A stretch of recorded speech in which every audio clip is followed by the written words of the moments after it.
Good morning, everybody. It's your boy D Mac, man. So let me come in and give shout outs to everybody who's building towards a better America, who's building towards a better community in their respective areas. My shout out to each and every one of y'all. I say that because this morning, probably around in the next 2 hours or so, I'm gonna be leaving out, heading to Houston with a group of men when we're going to a men's conference where we're going to learn leadership skills. We're going to gain more insight on how to step out and be more active and effective in our communities as far as reaching these young men and building up the men who have fallen into a place of despair. So I look forward to this, and I hope that I'm able to bring back some good information to pass on to all of the men across these channels that I deal with who are in that same vein and looking to do the same types of things. So I'm excited about what's going to take place this morning, and I wanted to jump on and I wanted to plug that in, but I also wanted to discuss this video that's been going around the last couple of days because I'm going to be devil's advocate for this preacher. And I know that sounds like an oxymoron, but that is what I'm going to attempt to do in this little segment that I'm about to go into. So I did a TikTok about the situation. There was a pastor who pretty much criticized his congregation about their spending habits and how they will go out and they will spend without any type of restraint when it comes to the designer stuff and all of the things that the world flash in front of your face and tell you is symbols of success. But when it comes to sowing into the ministry and sowing into the man of God, that they always bring their problems and their burdens and things to, they want to sow sparingly. And so I want to say that he has every right to have that complaint. Like I said, I made a TikTok about it. I do TikToks often that'll be in the vein of, church scenarios or just like famous movie clips that we all know and love growing up. So it'll break the monotony of all of the tough topics that I try to tackle on my show. I don't want it to just be, I stated this a while back, I don't just want this to be a black struggle channel. And so I started to implement these different humorous aspects to it so that it would break up all of that just hitting hard hitting topics and stuff like that. And so one of the last ones I did was about this subject that I'm talking about, this pastor. And the way that I formed the video was like the two robbers from Bishop Whitehead's church are standing in the background and they listen to this pastor discuss all of these different designer labels that his members are wearing and stuff like that. And they scoping the place and scouting out who got on what jewelry so they can go ahead and hit this second heist. It was pretty funny to me. Some people may have not liked it, but that's on you.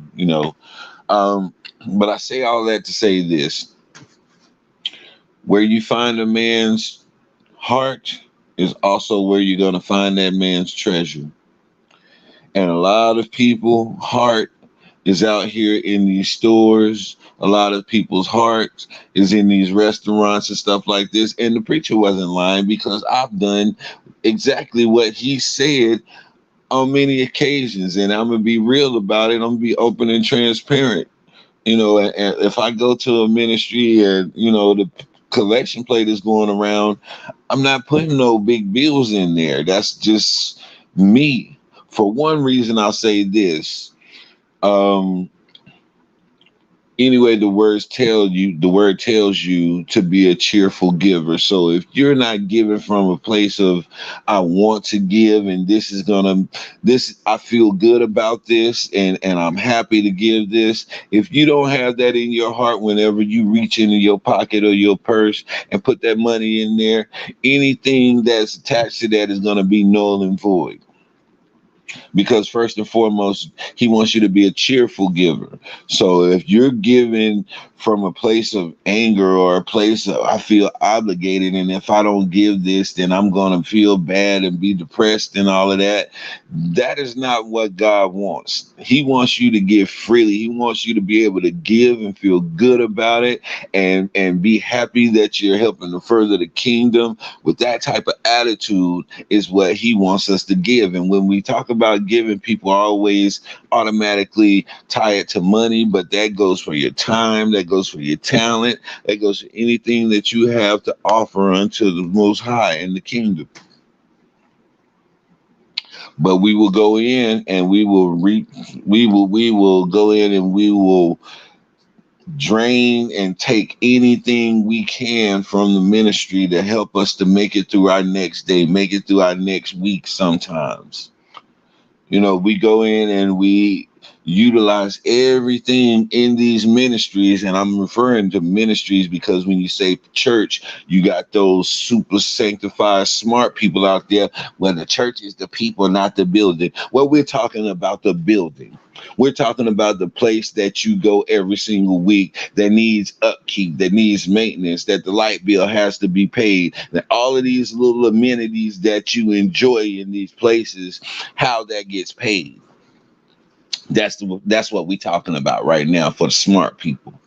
And so when I look at it from a business standpoint, which I have in my past been in a leadership role in a ministry, and I was able to get an inside view of the issues that the church deals with, you see the money disparity. You see that there's $10,000 worth of bills racked up, but only 1,500 comes in through tithes and offerings. You see that people want you to have a bus to come and pick everybody in the community up who don't have rides to get there. I understand that's something that's needed. The transportation ministry is a ministry in itself. Absolutely. But guess what? That costs gas to be going throughout the area and picking people up. And with the recent hike in gas prices, and we know that can get kind of costly on a week to week basis, because not only is that just for Sunday, that's for Wednesday night services that most churches have.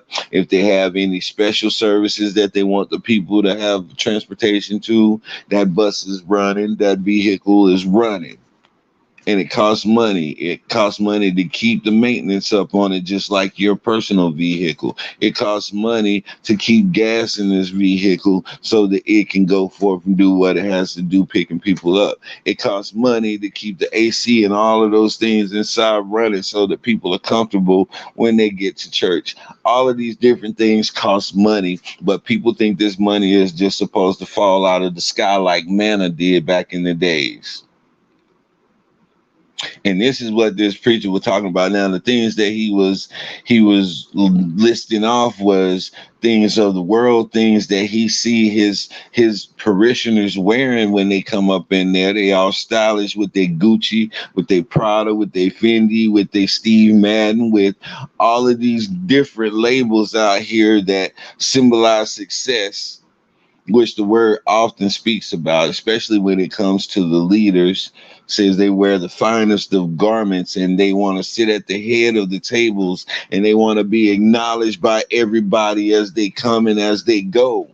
And they want to place burdens on the people that they themselves are not willing to carry out. This was what Yeshua was saying to the people about those Pharisees and Sadducees who was always dressed up in the best and always seen in the best places and wanted to be associated with success, just like the businessmen, the merchants, and all of them back then.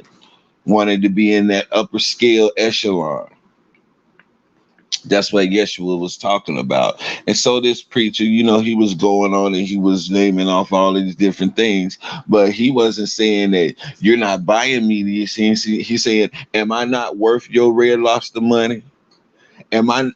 And when he say I, it's not You know, him, it's his services, what services he's rendering to that community, what type of outreach is he rendering to that community, what type of programs has he had implemented that he needs money to fuel so that he can continue to help the community. This is what this man is saying, but everybody wants to take things out of context because they don't want to take the time to sit and listen through something fully so that they can get the whole spectrum of what's being said. And so the man went on, because I've heard this preached before, but the difference is, before I explain this, the difference is when I've heard this type of message being preached, it was to leadership. It wasn't to the layman. This is a leadership conference or a leadership meeting type of message. This is not for the layman, because there's some people still in your congregation who don't understand the severity of the things that they're doing. They don't have the spiritual understanding. That's why they come into the services, and that's why they come into the Bible studies on Wednesdays and stuff like that, so that they can gain an understanding, because they new in this thing. So a message like that is not for them. That's the main primary critique that I have for that pastor. Those messages are for leadership. Leadership is to figure out a way to relay that message to the layman. That's how the order of the house goes. And so that's the only critique that I have for him right there. But going into what he was saying, am I worth your Red Lobster money, your McDonald's money? Because we'll be sitting in church, and I'm guilty of this. I've done this before. And the plate come around and you give a $5, maybe $10 offering. That's cool. If that's what's on your heart to do, then that's what's on your heart to do. But then right after that church service, you will go and you will spend $50, $60, $70 at Red Lobster in one sitting without batting an eye. And there's no problem with it. Now, like I said before, that $5, $10 that I gave during the service, during offering, I felt good about that.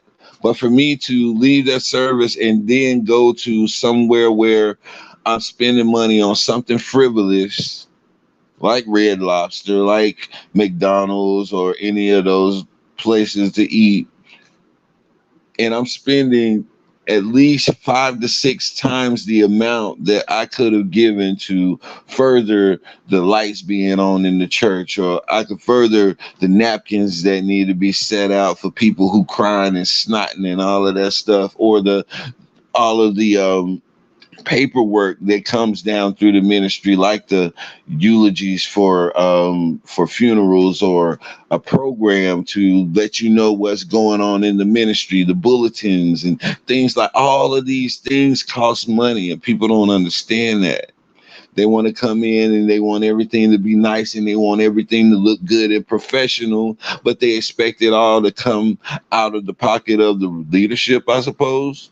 They expect all of it to come out of the pocket of the pastor, or they expect God to just make a money tree and let it rain down in the middle of the sanctuary, like he did with manna with the children of Israel as they was complaining out in the desert. Is this where they think the money for a ministry comes from?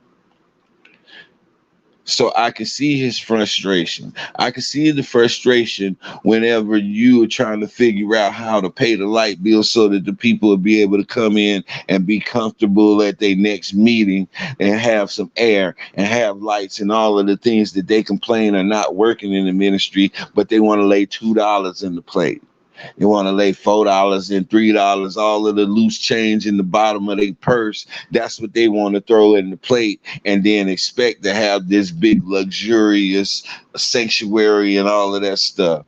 Get out of here. Miss me with that bull crap. Miss me with your stank, cheap attitude. That's what you are. You have a stank, cheap attitude. And where your heart is, there also lies your treasure.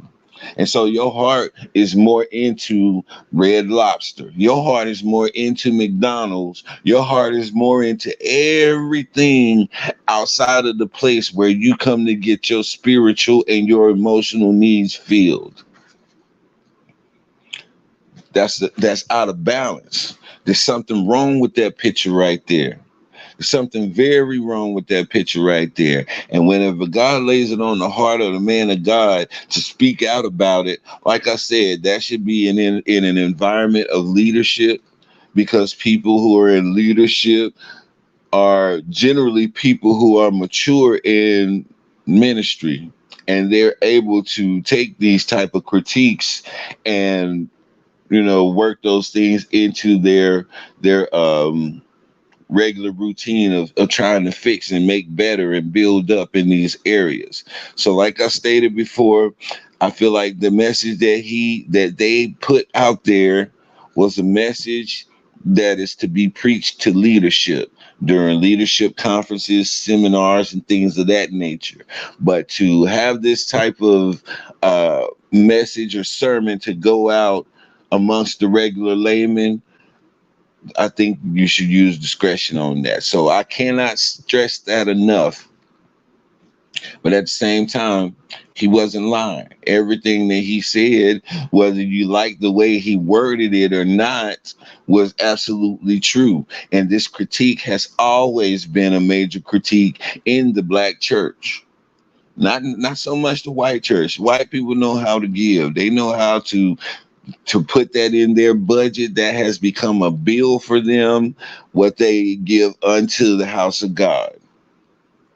And people say, oh, he just using that money to do this and that. If you give that money as if given unto God, whatever that pastor or whoever's in charge of that money ends up doing with that money, that blood is going to be on their head, not yours. You so worried about what they doing with the money, as if God don't see what's going on, as if God don't know what's going on. And let me go to this and go ahead and kill this real quick. Because people be like, God don't need my money. What God need my money for when he own everything? It ain't even about the money. He knows that your heart is tied to that money. He knows that you're either going to serve God or you're going to serve mammon. And so he intentionally tied it to money like that to see where your heart really is, because everything with God is all about your heart. Everything about God is all about your heart, your free will. He gave you free will to do whatever, because he know if he made it a law or made it this or that and you was obligated to do it, there's no true love in that. The true love is in what you are freely willing to do. And so that's why he tied it together like that. So he see where your heart and where your mind is whenever it comes to sowing into a ministry and sowing into his kingdom, and how your heart is really for him. Because where your heart is, there also lies your treasure. And that is a very true statement. You look at us as men, the things that we invest most of our extra money into. Yeah, we're going to pay our bills and we're going to make sure that the house is taken care of. That is our obligation. That is what we built, and that is what we are in tune to do. But we're talking about when you have those excess dollars, those dollars that you can go out and choose to spend them on what you want to. What are you putting most of your money into? Well, a lot of us like hunting and fishing, and so we'll have a whole lot of fishing gear. We'll have a whole lot of rifles and bullets, and we'll have the clothing that's necessary to go hunting, all of the gear that is necessary to be a successful hunter. Then we're going to put our money into it. You have some men who are into cars, and so they're going to put their money into vehicles, and they're going to invest in their vehicle because that is where their heart lies. You have the women, you have also men. It's a dual thing, who love clothes and love fashion, and so they're gonna go out and they're gonna have the latest designer stuff and all of these different things, because that is their interest. That is where their heart lies. Some people, their heart lies in food. Some people's heart lies in drugs and alcohol. Wherever your heart lies, that's where a majority of your excess uh, capital is going to go. And so when you look at how much somebody sows into a ministry versus how much they sow into their extracurricular activities, the balance is so far off. but yet they demand so much out of the area that they put the least of their extra dollars into. They demand so much out of the church. They hold the church to such a standard, but their spending and their sowing into those ministries does not reflect what they're getting out of it. And so the balance is always way off. And so you have these pastors who's going to get upset and they're going to bring this stuff up because it has to be addressed at some point. Because as much as that pastor has love in his heart and he's supposed to serve the people, sometimes he can't serve the people in the way that he wants to because he don't have the resources available. It's just that simple. Just that simple. And well, God is supposed to bless the church and God is supposed to do this and that. Don't you know that he uses people? We talk about it all the time. We always hear it in the ministry. Use me, Lord. I just was used by God the other day. God used me in such a mighty way. God is just using that sister. Look at that sister. God is just using her. Oh, let him use you, pastor. Let him use you. We always have these emphasis where we're talking about God using us and us being used for the furtherance of the kingdom and all of these different colorful sayings that we like to throw out there to keep ourselves connected to God in such a high way.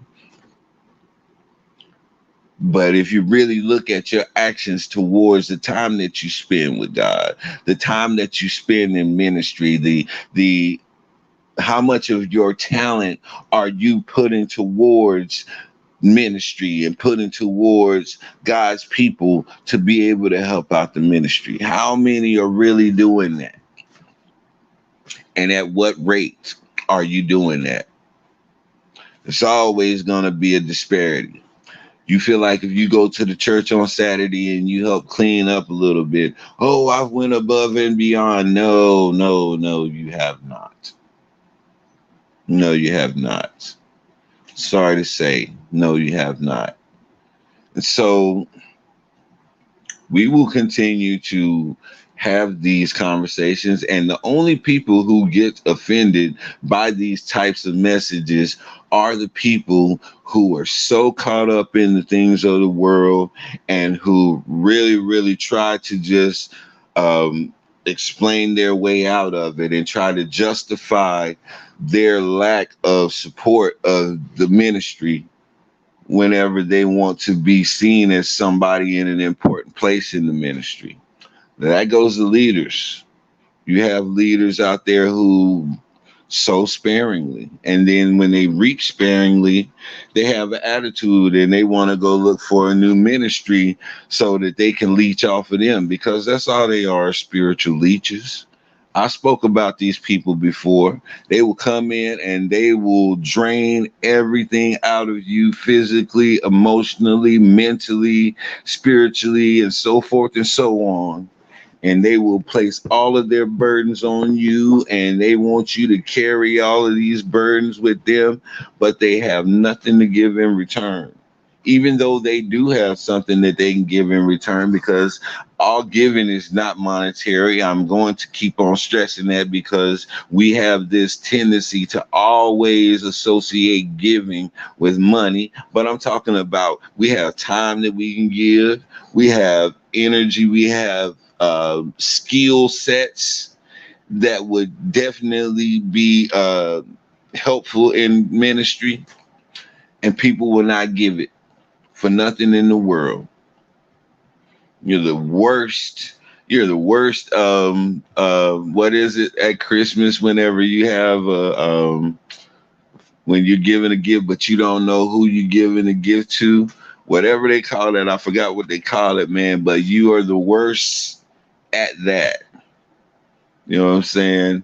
Secret Santa, that's what it's called. You're the worst Secret Santa in the world. If you was my Secret Santa, I wouldn't even want a Secret Santa, because you're gonna make sure that that gift is under $15. And that's usually the thing with Secret Santa. Don't make it nothing extravagant. The gift $20 at the most, and just leave it at that. And even in that, you have some people who will go out and they will find the most extravagant $20 gifts so that they can feel or they can be seen as somebody who's done above and beyond. It's all about the image and it's never about what you're really doing.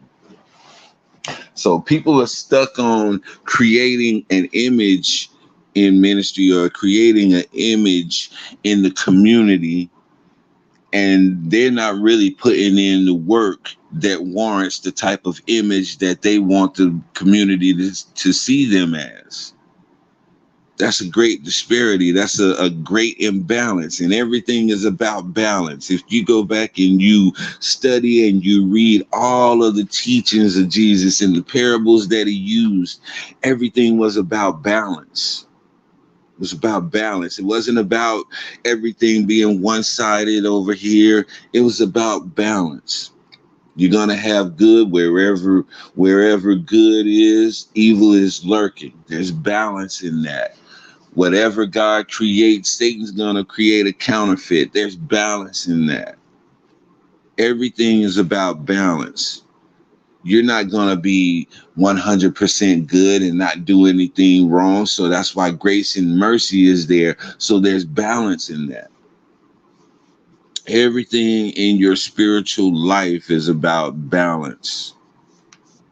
Yahweh knows what we are. He knows what we're capable of. He knows what we're not capable of. He knows that we're going to fall short in some areas. He knows we're going to miss the mark because it says that our righteousness unto him is like filthy rags.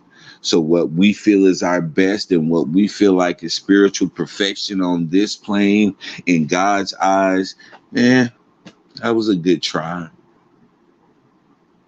You see what I'm saying?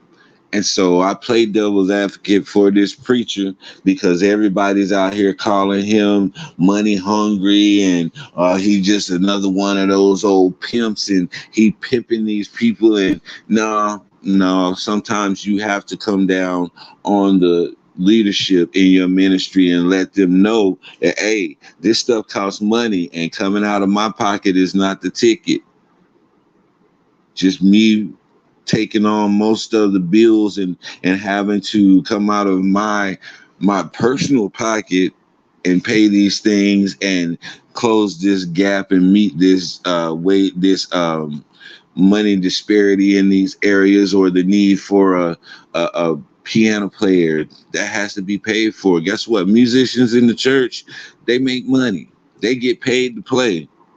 They ain't just up there because of the love of the Lord and they just doing it out of the kindness of their heart. No, most musicians, auxiliaries are paid every Sunday. That's a bill. And so nobody really looks at these things. Nobody really looks at these things. They just go in and they expect the ministry to be ready for them and fully equipped with everything that they need to get their healing and to get past the situation that they're in whenever they come in broke, busted, and disgusted. A lot of them do come in that way and they leave that way as well. So for everybody to pick apart this one message from this one preacher and try to distribute that whole sentiment on all preachers, you wrong.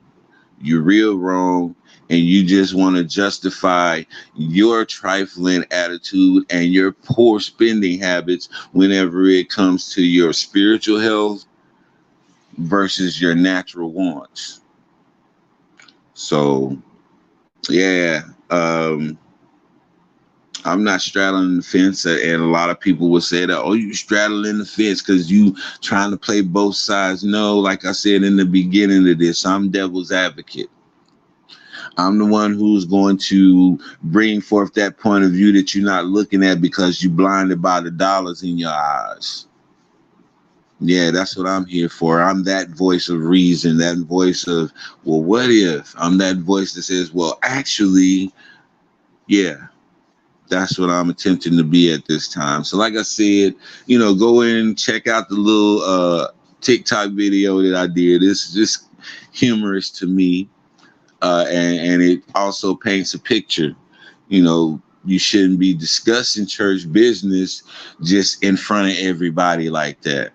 That's one of those closed door meetings with your leadership that you don't have just any and everybody in there ear hustling at what the church got and what the church don't got. Because that's what draws the attention of these people who want to come in and rob the church. So that's all I was saying, man. I hope you get the message that I was trying to bring forth. I hope you gain clarity in what this pastor was attempting to do, but didn't do it so well.